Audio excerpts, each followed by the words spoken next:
Hi, நான் தான் உங்கள் ராஜ்தனு. இன்றைக்கி நான் இன்னொரு வீடியோவில் உங்களை சந்திக்க வந்திருக்கேன். இன்றைக்கி என்ன வீடியோன்னு பார்த்தா, இன்றைக்கு ஒரு மேக்கப் வீடியோன்னு தான் நீங்கள் பார்க்க போகிறீங்க. இந்த கிளைண்ட் எங்களுக்கு கேக் ஆர்டர்ஸ் தரத்துக்காக நெதர்லாந்துலேருந்து வந்திருந்தாங்க. கேக் புக் பண்ண வந்திருந்தாங்க. வந்த இடத்துல அவங்களுக்கு இந்த ஃபேஸ்புக்கை பார்த்து மேக்கப் பிடிச்சிருக்குன்னு சொன்னதால் அவங்களோட ப்ரோக்ராமுக்கு என்ன மேக்கப்புக்கு புக் பண்ணியிருந்தாங்க. அவங்க ஏர்லியாக இந்த மேக்கப்பை தனக்கு செய்து தரணும்னு சொல்லியிருந்தாங்க. அவங்களுக்கு டைம் சரியான மட்டுமட்டு ஒரு 1 ஹவருக்குள்ளே இந்த மேக்கப் முடிக்கணுமென்றதால் எனக்கும் சரியான பதட்டமாக இருந்துச்சு. கடண்டு மேக்கப்பு செய்துட்டு இருந்தேன். என்னோடய ஸ்டூடெண்ட்ஸ் எனக்கு ஹெல்ப் பண்ணிகிட்டு இருந்தாங்க. அவங்க க்ரீமர் பண்ண நான் ஃபேஸ் மேக்கப்புண்டு ஏர்லியாக இந்த மேக்கப்பை நான் செய்துட்டு இருந்தேன். அவங்கள 6:30க்கு விடணும்னு சொல்லிட்டாங்க.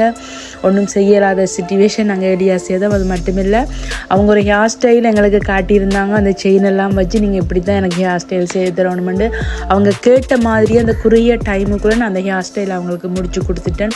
அவங்க ரொம்ப ஹாப்பின்னு சொன்னாங்க. எனக்கு அடுத்த நாள் மெசேஜ் போட்டிருந்தாங்க, உங்களோட மேக்கப் எனக்கு பிடிச்சிருந்துச்சு, தேங்க்ஸ்ன்னு சொல்லி. அது மட்டும் இல்லாமல் இவங்க நெதர்லாந்தில் ஒரு யூடியூப் சேனலும் இவங்க செய்துட்ருக்காங்க. ஸோ இவங்களும் ஒரு யூடியூபர். நெதர்லாந்து தமிழ்ச்சின்னு உங்களோட யூடியூப் சேனல் இருக்குது, நீங்கள் பாருங்கள். பார்த்து உங்களுக்கு பிடிச்சிருக்கிறவங்க நீங்கள் அவங்களோட சேனலுக்கு சப்ஸ்கிரைப் பண்ணிங்கன்னா அவங்களுக்கும் ஒரு மோட்டிவேஷனாக இருக்கும். அது மட்டும் இல்லை, இந்த வீடியோவை பார்க்குற எல்லாருக்கும் இந்த மேக்கப் பிடிச்சிருக்குமென்னு நினைக்கிறேன்.